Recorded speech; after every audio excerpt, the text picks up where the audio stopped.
Welcome, everyone, back to the NoDQ review, and this is number 61, 62, 60. Wait, 60 what, guys? 1, 2? 62. I'm losing track.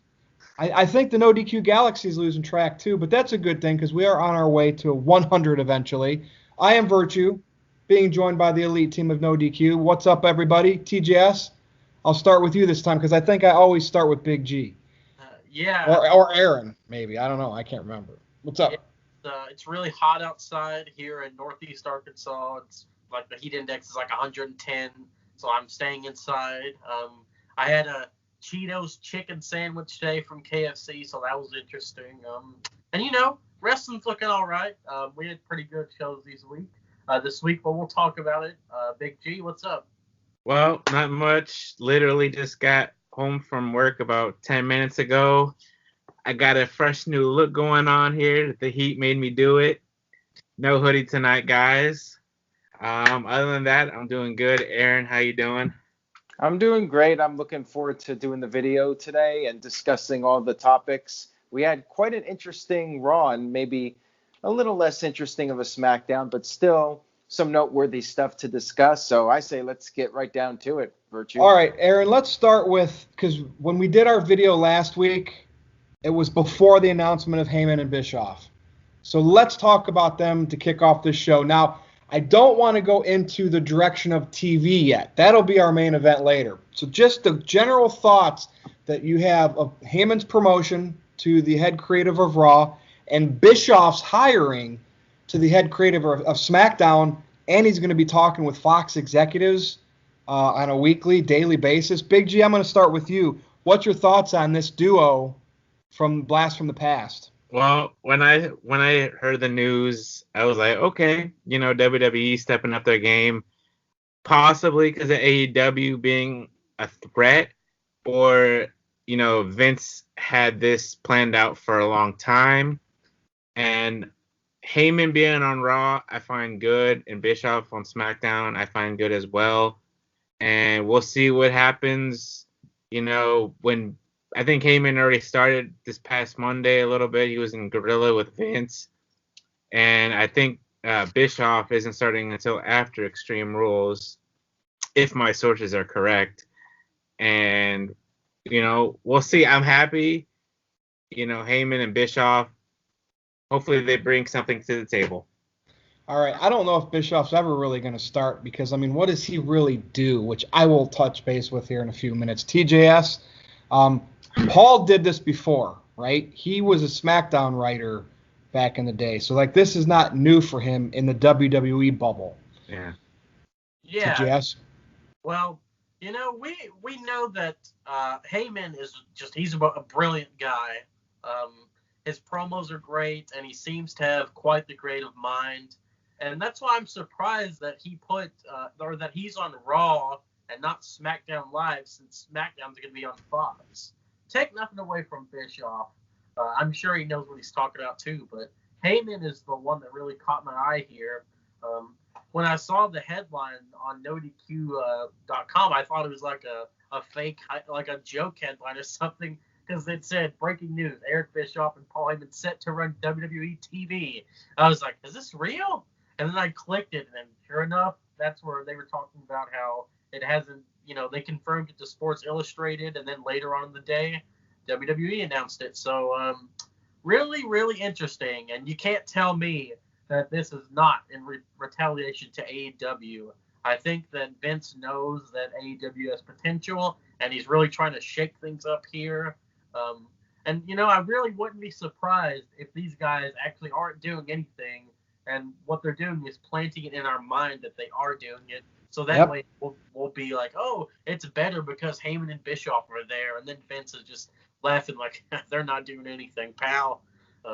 It's almost like I think they're figureheads to take blame if things don't pan out right. But again, we'll talk about Raw this week. I don't know if it seemed like things were affected a little bit. But anything you want to add? Anything else? Aaron Rift, I'm interested in your take because I truly believe that Heyman might actually dictate some difference in creative because he's had that success in WWE with a great run of SmackDown back in the early 2000s. I think Bischoff's definitely going to be a figurehead and do politic with the Fox executives because that's what Eric Bischoff does well, right? Spending people's money and politicking more than creative. That's just my opinion. Aaron, take it away. Okay, so at this point, I feel like it's all going to depend on how much control these guys actually get. Paul Heyman, like you guys said, does have the track record, and I think that if he does have the creative freedom to do what he wants, that's going to be a good sign for WWE moving forward. I think the bigger question mark is Bischoff. What can Bischoff bring to the table at this point? He hasn't really done a whole lot creatively other than the stuff in TNA. And before that, you have to go back to WCW.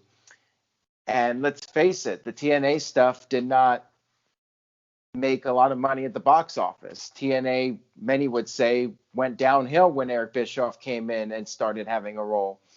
So I don't know what he can do creatively that is unique and fresh. And maybe if he's able to have some freedom to the point where he can make SmackDown different enough from Raw, I think that might be good enough. You know, it's 1-2 hour show that he would be in charge of. And if he can do his thing, Heyman does his thing, and the two shows have a different feel to them, even if Bischoff's not the guy that has the level of creativity as a Paul Heyman, even if it's just different, I think that'll be a positive. So it all depends on what these guys are able to do and what kind of freedom they have. Yeah, I think the main problem is that they still are going to report to Vince McMahon. Everything's got to go through Vince. Yeah. We need somebody with balls to challenge Vince McMahon, like Vince Russo did. Yeah, so Bischoff is a great on-screen character. I'll never take that away from him. You see his face, you hate him. He played that role well. That's what he did when he was in WWE in the early 2000s. I just question what he can do creatively without a checkbook. And again, he's got it on a silver platter on SmackDown, on Fox, on a big stage. Roman Reigns heel. You convince Vince McMahon to do something the fans kind of have clamored for a while, but Vince McMahon would never do. If people think Bischoff was responsible for a big change like that, he's going to get some respect, and I think eyeballs will pay attention to the product. It's going to take something dramatic like that. Yeah. Anything else? Do you think, I know it's not really big, but do you think when Bischoff kind of does what he does on SmackDown, do you think he should bring the cruiserweights back on SmackDown like they did back in the day and have the cruiserweights exclusive to SmackDown? Is he going to, is the cruiserweights going to consist of Eddie Guerrero, Chris Jericho, Dean Malenko, Rey Mysterio? I'm just saying. Now, how did those guys get back in the day that relevant? Because Bischoff gave them the TV time. So, okay, I see your point. Okay. But hasn't WWE already given these guys TV time and they're still not drawing numbers? Maybe it's because they don't let them be themselves and they just let them go out there and work rate. There's absolutely no room for the cruiserweights on SmackDown, I don't think. We're already this wild card rule. One match segment, maybe. Well, they need to completely get rid of this wild card rule bull crap. And like Aaron said, you need to make the brands different from each other. Because you watch Raw, you see everybody, then you watch SmackDown, and you saw everybody that you saw on Raw. And hold up, Big G. We're going to come back to that kind of in the main event. So let's move on for now, because I do want to talk about Fyter Fest. Aaron, I know you covered it after it happened, so you can skip this part if you want. Any last thoughts on Fyter Fest? I know some people on the internet, I saw typical JR hate. People didn't like the librarian gimmicks. They didn't like what the Young Bucks and Kenny Omega did on the pre-show. And I think that there's a disconnect. AEW wrestling fans want 30-minute work rate matches, and they don't want sports entertainment. But I still think you need a perfect blend. So any other thoughts you want to add to what you already talked about on Fyter Fest and the chair shot? Well, I think that the stuff that happened on the pre-show was fine. Now, I want to get your guys' opinion on this because it's definitely a hot topic. Regarding the pre-show, should it have been done differently? Was it too sports entertainment heavy? I do think the librarian stuff was dumb. They need to just drop that. That was lame.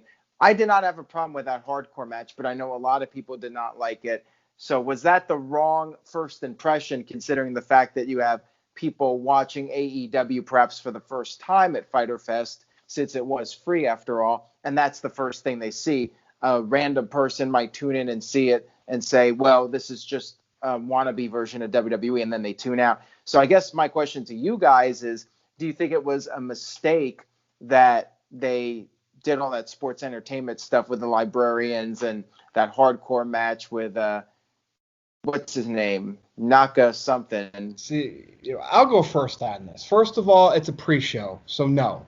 Okay. Second off, when has professional wrestling, work rate matches, which is what these hardcore fans want, when is that ever drawn? Seriously. When is sports entertainment drawn? Oh, wait, it has. Now, Aaron, the librarian gimmick, when I see that, because I like Leva Bates, but no, that's more of a blue pants thing. But I think a right to censor, if they played this right, could you imagine them coming out telling Marks to shh? They could get heat. But the way they presented them the first time, no, you have to make them almost like a right to censor gimmick. So I always see promise, but you got to give it a couple times, and you got to do it right. Okay? You got to make them like heels, not like a comedy act. Yes. So that I'll agree. But I didn't mind it. Like, at first I was like, what are people's arguments with this pre-show? It's not even like the main show. Why are you already saying you don't like it and they should drop this type of act? And I'm telling you, if AEW just strictly did long matches like New Japan, it's going to be a niche. That's my take on it. It needs sports entertainment, like the blood. And we're going to talk about, like, that has to actually be sustained to a point. But I'm telling you, if they do things differently than WWE and at least show effort, I think casuals might appreciate it and check it out. TGS? Yeah, I mean, you're right about that, man. Casuals don't want to see Okada versus Omega for an hour. Like, that's... How do you know? Well, I mean, do you know? Because they would have done it by now. In New Japan, they would have done it by now, and it wouldn't have took Chris Jericho to put New Japan on a bigger... But it was New Japan. This is AEW. This is an American-based wrestling promotion. So maybe once they're on TNT every week and they start getting more exposure, maybe people are going to catch on with it and they're going to get into it. I mean, it's hard to say. I'll wait when wrestling matches draw a dime. I mean, how's 205 Live doing? Yeah, I mean, I know that's on the network, but go ahead, TGS. Yeah, like, there's no question about it that the match of the night was the main event. Would you guys agree? It was hardcore? Yeah. I mean, even Cody and Darby Allin, I liked. I mean, Darby Allin's like Jeff Hardy. Yeah. And, you know, I think that the pre-show was fine. It really doesn't make sense that it's called the buy-in because the last show was a casino-based thing and this one isn't. So, makes no sense. But this is going to be polarizing, but I thought the show was average. I didn't think it was great. I liked the Darby Allin and Cody thing, that match, and then I liked the main event. Other than that, I don't know. I mean, it definitely wasn't on par with Double or Nothing. Did it feel very indie to a point? I mean, Chris Jericho stuck to his word and didn't show up. Yeah, and I feel like part of, they're making this free because, since they made it free, I feel like there was maybe some phoning in. This just didn't feel as big of a deal. And I guess that makes sense because Tony Khan said they're not going to be doing the huge shows all the time. It's just going to be like once every quarter, which that's fine. But I don't know. I feel like there wasn't really any progression or anything. Now, wait a minute. Do you think the Young Bucks were phoning it in? Because you haven't mentioned that match. No, I think the Young Bucks, these guys will always kill it. They do their flippy thing. That's the thing. The undercard sucked. I feel like the last three matches were good. The Darby Allin, Cody, the Young Bucks, or the six-man tag, then the hardcore match. And as far as the librarian thing goes, I mean, I think it's dumb too. I think they should be heels, like Virtue said. I wish Leva Bates would just change her name to No Pants. That'd be great. But other than that, see, TJ, I see potential in that. But yeah, they did present it like kind of like too quirky, you know? Yeah. So my grade overall, I'll give it a C+. All right, Fig. Well, real quick, we didn't really talk about the chair shot. I mean, I have mixed feelings on it. I can understand both sides about it, but I feel like they probably just did it as a one-off. I feel like they're not going to do it again now just because they got that heat from it, but we'll see. TJS, anything you wanted to add about the chair shot? I think people need to stop whining about it. It's not like it was a JBL Eddie Guerrero headshot. Exactly. Like, go back and watch that Brock Lesnar chair shot to, the Jeff Hardy chair shot to Brock Lesnar. That was intense. Yeah. That was like 2002. Like, this one was pretty weak. Like, Sean Spears didn't really lay him in good with it, and it was one of those really thin, almost like those little cookie sheets that you would hit each other over the head with in backyard wrestling. Yeah. But apparently he still got busted open. And that's what I think escalated it on the internet, Aaron. Like, if say he didn't get busted there, it probably wouldn't have been as bad backlash. Here's the Cody is a damn executive in the company, so if he wants to take unprotected chair shots, let him. I mean, nobody would say anything if Shane McMahon took a chair shot or Vince took a chair shot. No one would say anything. So, I mean, I guess they just don't see Cody as the same executive type guy.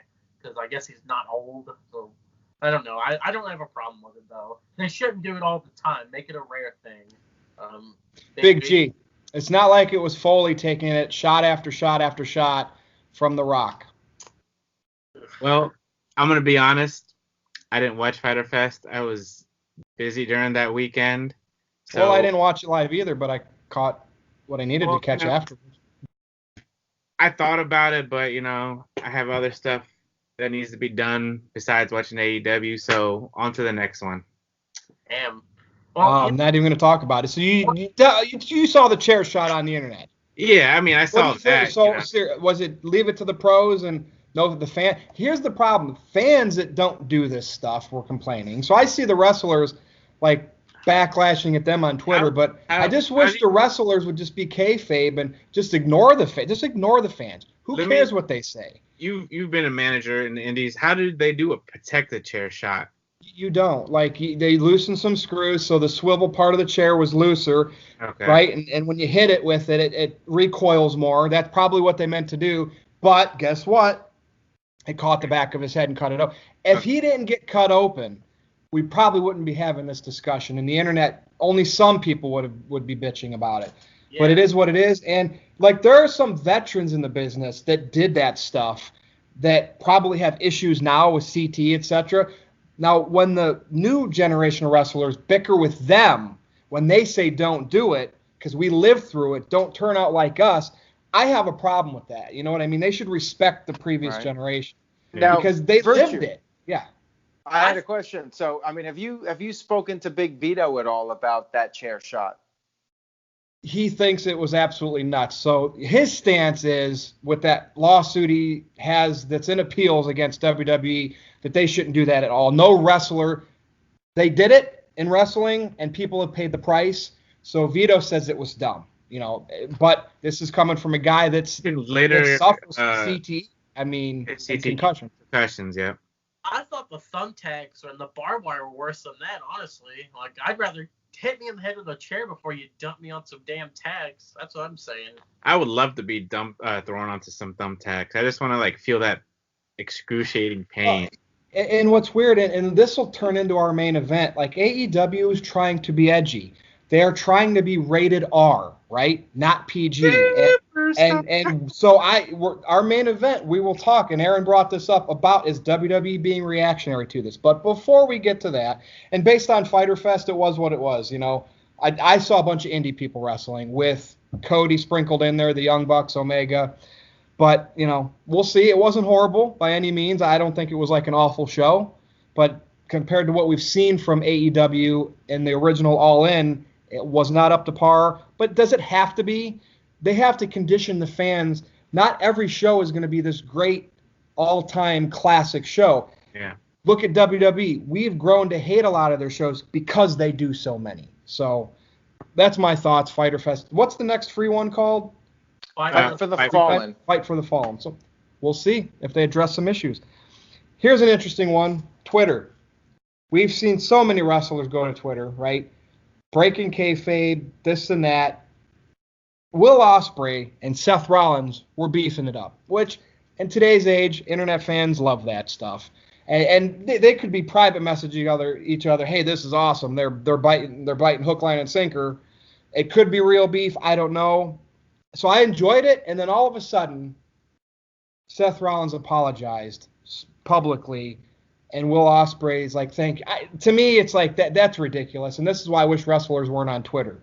So, Aaron, what's your thoughts on Ospreay and Rollins? Like, I was enjoying the beef because I try to suspend my disbelief like it's real, right? And like I said, even if they were secretly in cahoots, but now they just apologize. I hate it. Like, to me, that really makes them both look stupid now. What's your thoughts? Especially Rollins. Oh, I agree with you 100%. I think it doesn't really do any of them any favors to be arguing back and forth on Twitter. Like, what is it accomplishing? Because these guys are not going to be doing a match with each other. So why even do it in the first place? For Rollins, he's giving this guy free publicity. And yeah, Ospreay's, of course, going to react to it and comment on it and just ride that wave of publicity that Rollins is giving him. So yeah, I don't think it was a good idea from Rollins' perspective. And it just came off as childish, two teenage kids arguing on Twitter, I guess. Back in Ronda. They have that pride. But they were also having a match with each other, so you at least had that reason to do it. With these guys, it just seems pointless. It's like, why air that dirty laundry? If you got an issue with somebody, why make a big deal out of it? I don't understand the point. The purpose of Twitter is to build your brand, but instead, they're going on there and arguing with each other about wrestling. And if anything, Rollins is giving these other guys legitimacy. He's recognizing them, and by doing that, he's basically saying, yeah, these guys are legitimate competition. So I don't know. I wouldn't be doing it. I would no-sell AEW as much as possible, and the guys in New Japan and whatnot. So yeah, I wasn't. I mean, it's good for my site traffic because people like the drama, but for them, I don't think it was a good idea. TJS, any other thoughts? Maybe Seth's goal was to give Ospreay exposure. Maybe like they're buddies or whatever, and Seth wanted to get more eyes on him. Well, that's what I had to believe. That's why I said that, Like they were private messaging, like, oh, look at these marks. Yeah, there's I don't think this was like a real thing. But I think Will Ospreay needs to tone his style down before he ends up paralyzed. That's unrelated, but I think it was all like a stage thing, and then like you said, Virtue, they're just messaging each other like they're really falling for it, and people went crazy. Aaron? Yeah, so here's why I have doubts about that. Rollins has been blocking a lot of people on Twitter. Quite a few notable Twitter accounts got blocked by him. And why would he do that? Especially when he's a babyface, why is he going to go on this big blocking spree for people that disagree with his opinion? So I don't know. It comes off to me like Seth is getting insecure about things and how people are perceiving him. So I wonder if there's actually some legitimacy to this whole thing or not. I don't know if it was a work or not, but it could be. I mean, that's the thing about wrestling. You never know. Yep. Block Brian Alvarez. Oh, don't mention him on this show. Just Meltzer, I give the benefit of the doubt. Dave's a legend. Just don't mention the other guy. How's it going, everybody? Yeah. So that's all I really have to say about it. I think it was like a work. And I think Rollins blocking people was part of it. Big G, what do you think? And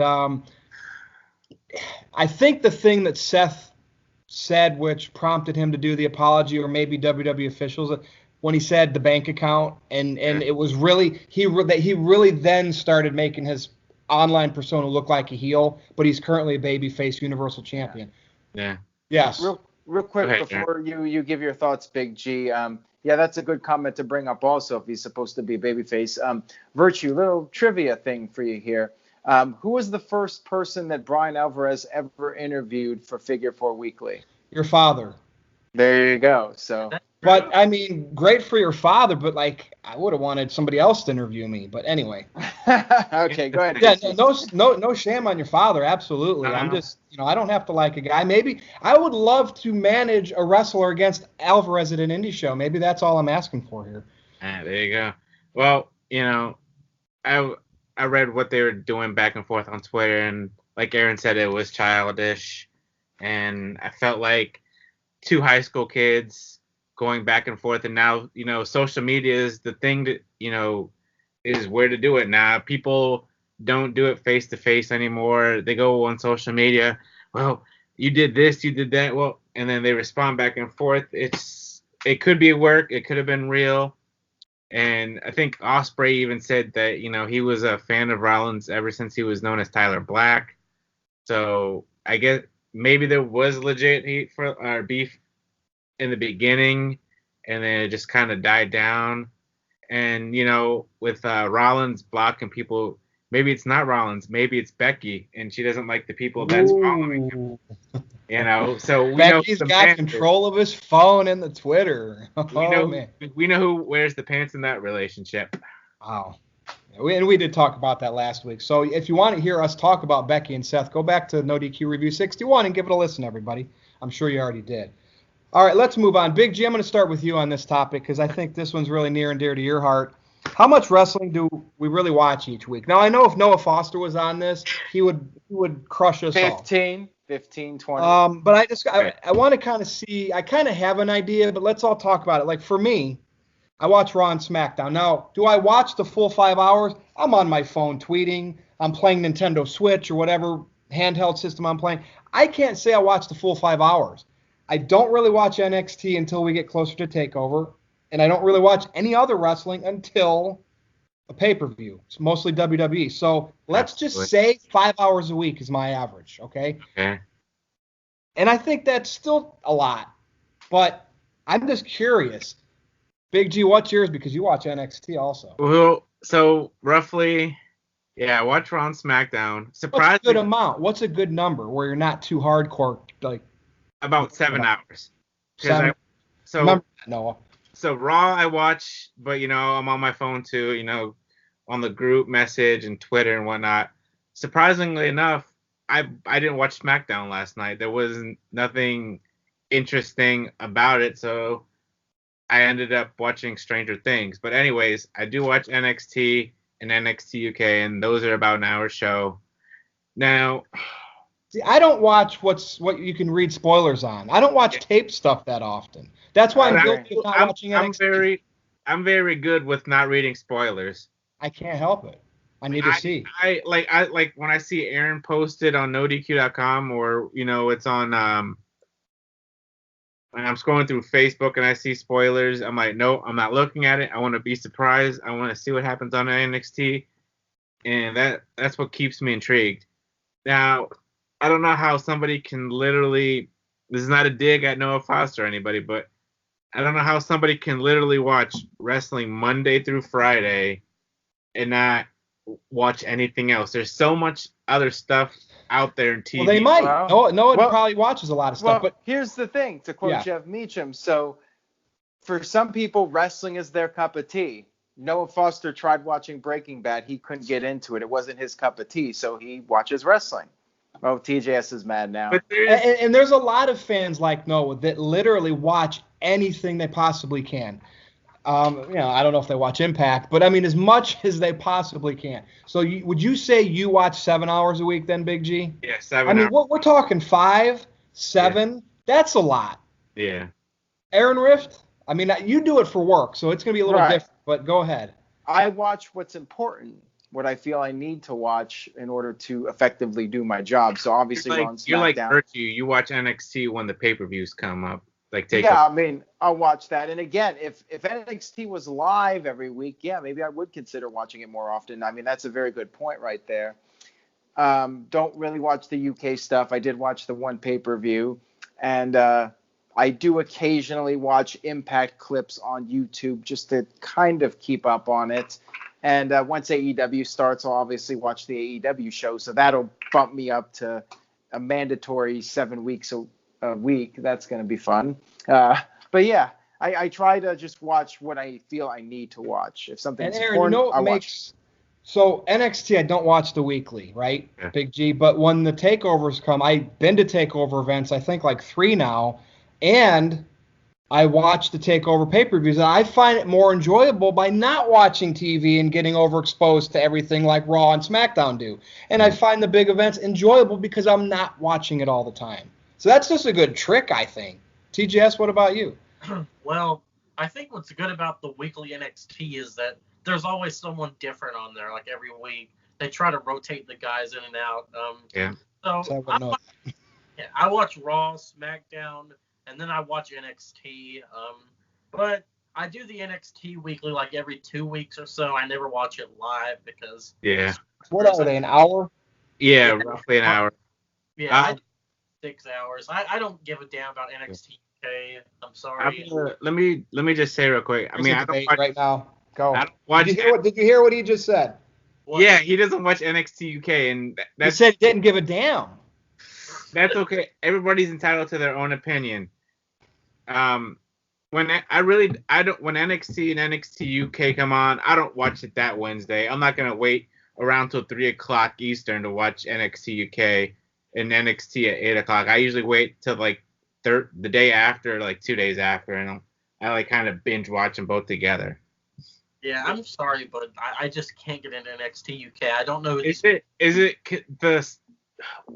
Let me ask you, what is it about NXT UK that you don't like? Is it because you don't know the wrestlers? And it feels too indie to me. I don't know why, but okay, wait, hold, whoa. It feels too indie to you. I'll be back.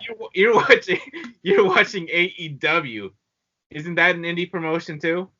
No, AEW has a TV deal, a billionaire backing them. Okay, yeah, but they haven't started their TV deal yet. Oh. Well, I think, okay, let me play. All right, so for TJS, from his point of view, AEW has Jericho, Cody, Kenny Omega, the Young Bucks, right? Moxley. UK has British people. Yeah. I mean, and it's not the star power to him. Yeah. Maybe to you because you watch it all the time. Same could be said for 205 Live. I watched it when Enzo was on there. I liked Drew Gulak because he was working with Enzo, and I wanted to see him rise because of Enzo's character. It took him almost 2 years to.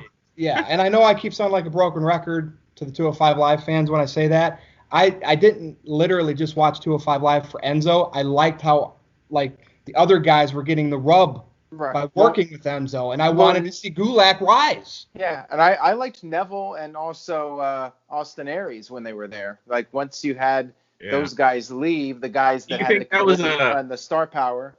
Do you think that was a mistake to put him on there? Do you think they would have stayed if they didn't put him on 205 Live?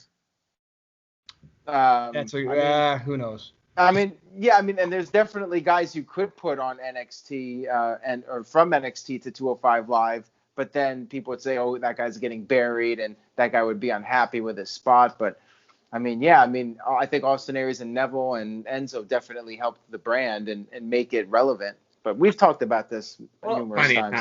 Think about it like this. Cedric Alexander got called up from 205 Live, and all he's done is win the 24/7 title on the main roster. So, there you go. Hey, it's the 24/7 championship. It's a very prestigious... By the way, we're not going to talk about that, but Drake Maverick's wife, wow. You know, I've seen her. I've watched those videos over and over again. I don't care. Call me a pig. No. She should be on TV all the time. Phenomenal. She used to wrestle in MCW, so I've seen her before she was married to Drake Maverick. Let me tell you what. Mwah. Yeah. Anyway, let's move on. We need some star power here.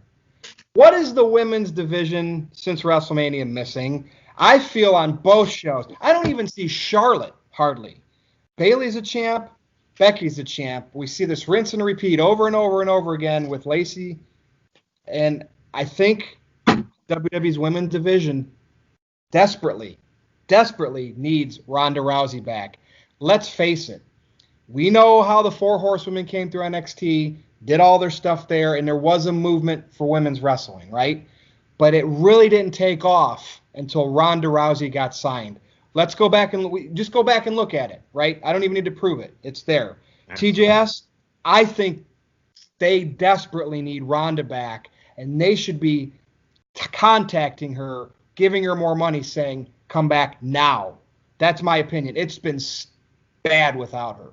Yeah, so I think they need lingerie pillow fights. I think that would help ratings a lot. No, but really, I do think that Ronda was a major aspect of the division. The women wouldn't have closed the show if Ronda wasn't there. Let's face it. Becky. Absolutely. And it brought it competitive. She was a non-worker that just came into the business out of nowhere because of what she did. And it was creating competition, like real competition. They were all wanting to look better than Ronda, and it made everybody. I know there were botches, and I know, but like the intensity was so much better. Yeah. Would you agree? To come back like ASAP, but I don't think that's going to happen. I think that she's attempting to get pregnant, and I don't see her coming back for a good while now. And I don't know. I feel like Becky has cooled off so much. You have her doing this stuff with Rollins now. We've talked about how terrible I think that is. Really, the most interesting thing that's happening is the storyline with Alexa and Nikki. And, I mean, you had Nikki lose to Bayley this week, so feeling kind of flat. I'm not, who does the division have that's really great? I mean, Iconics are women's tag champions, and that title's a joke. Like, come on. Yeah, you're trying to build Bayley up. She's great and everything, but I don't know. Like I said, Nikki Alexa is the only thing I really care about. There's no, and I don't even really care about Becky anymore because she's just doing the same thing every week, and it seems like she's turning into a comedy figure. With the whole so do you think she needs Ronda? Needed Ronda? Yes, but yeah, Ronda needs to come back definitely. Other than that, I see Becky just completely going flat by the end of the year if something doesn't happen soon. Aaron? Well, I agree with you totally on that. I think we need that Becky Lynch versus Ronda Rousey rematch at SummerSlam. And then the storyline that I think a lot of us have been waiting for. I know Big G's been waiting for it because of a certain Shayna Baszler and NXT, that horsewomen feud between the WWE women and the MMA women. That would be a hot feud. You can do Becky Lynch versus Ronda Rousey at SummerSlam. Shayna Baszler interferes. She becomes the muscle for Ronda Rousey. You bring in the other women into the mix. Survivor Series, you do the horsewomen elimination match. I think that could help boost up the women's division and make it a focal point again.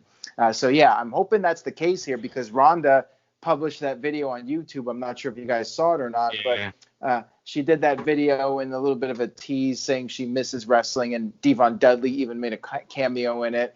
So, yeah, maybe she's going to come back soon. I mean, SummerSlam, I think that would be the right time to do it and then set up Survivor Series. Big G, any other thoughts you got? I miss Ronda Rousey so much. Yeah, the women's division definitely needs Ronda back. She brought everything that it needed. Becky, if it wasn't for Ronda, like you guys said, Becky and Charlotte wouldn't have been the main event.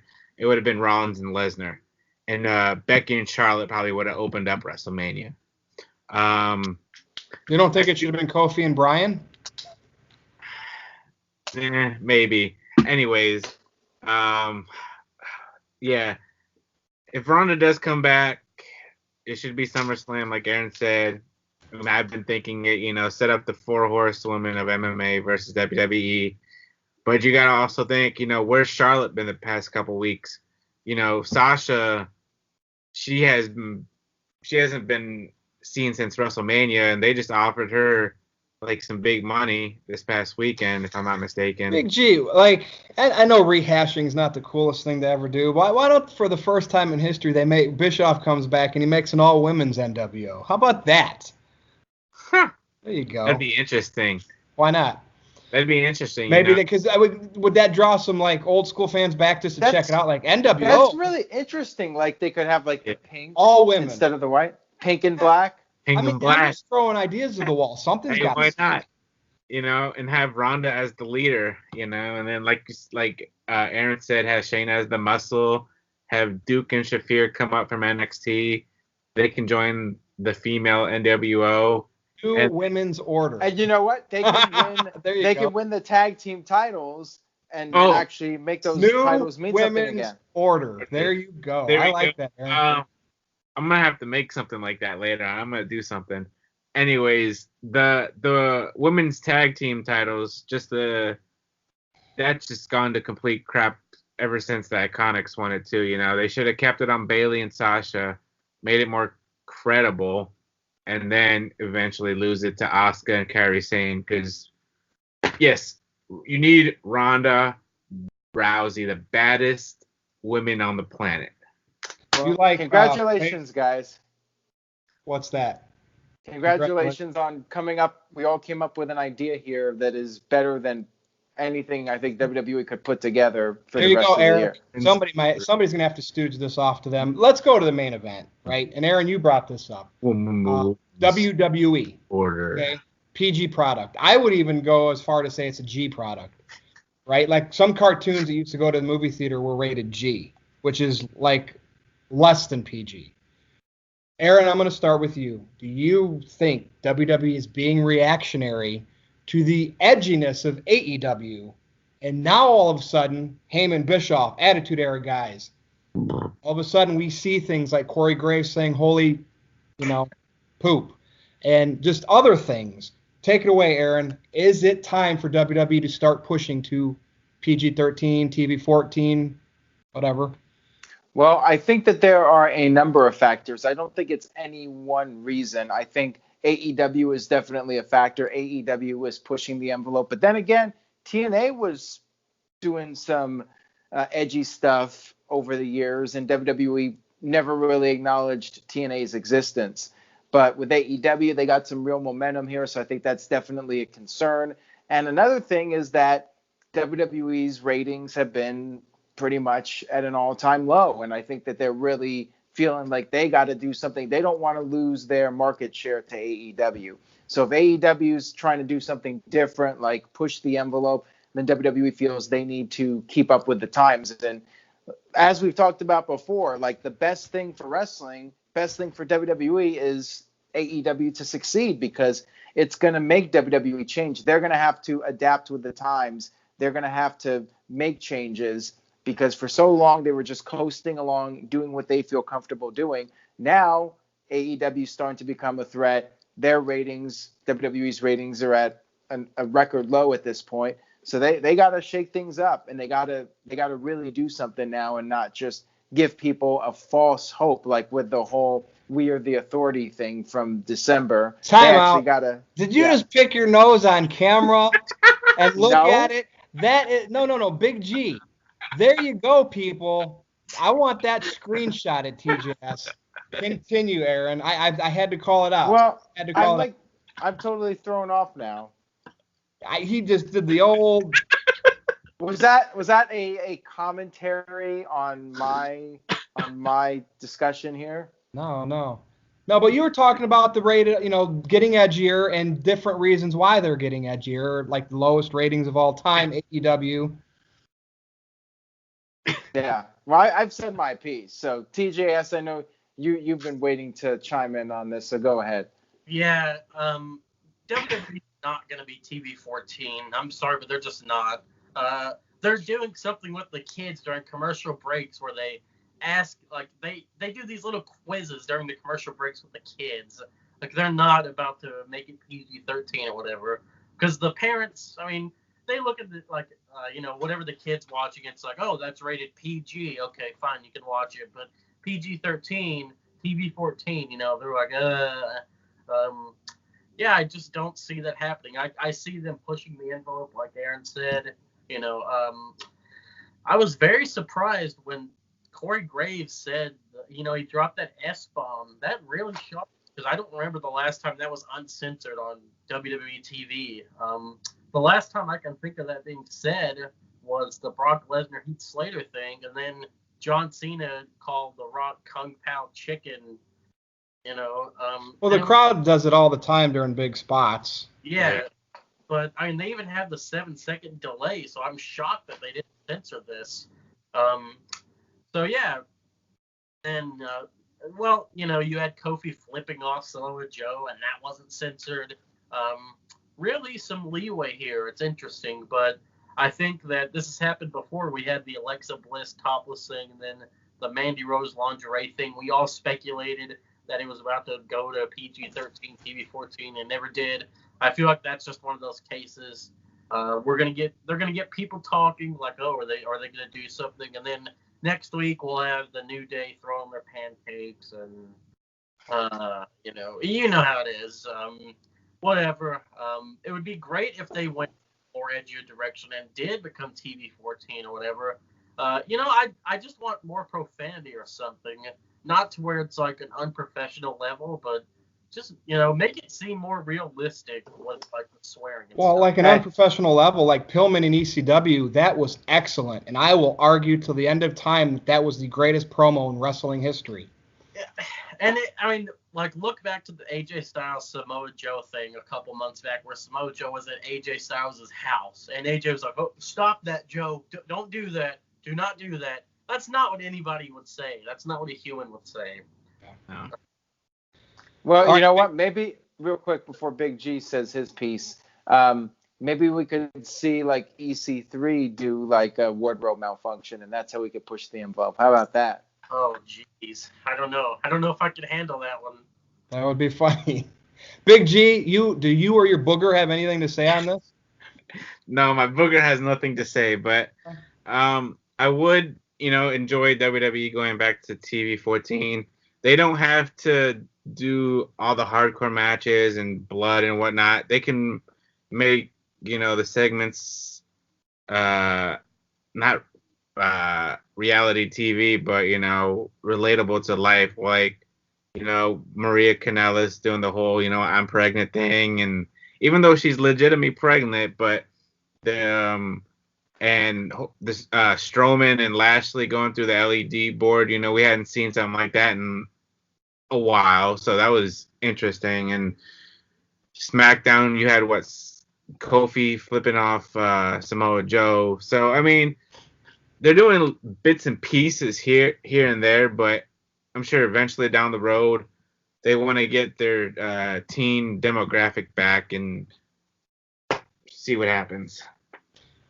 My take on it, do it. Just do it. I mean, what are you worried about? WWE? Are you guys seriously worried about advertisers and stockholders? Listen, if they lose some advertisers from kiddie stuff like Skittles or whatever, they can get condoms, Trojan, they can get beer. You know what I mean? Like the stuff they had during the Attitude Era. It's out there. Snap into a Slim Jim. You know what I mean? Don't worry about that stuff. They do, though.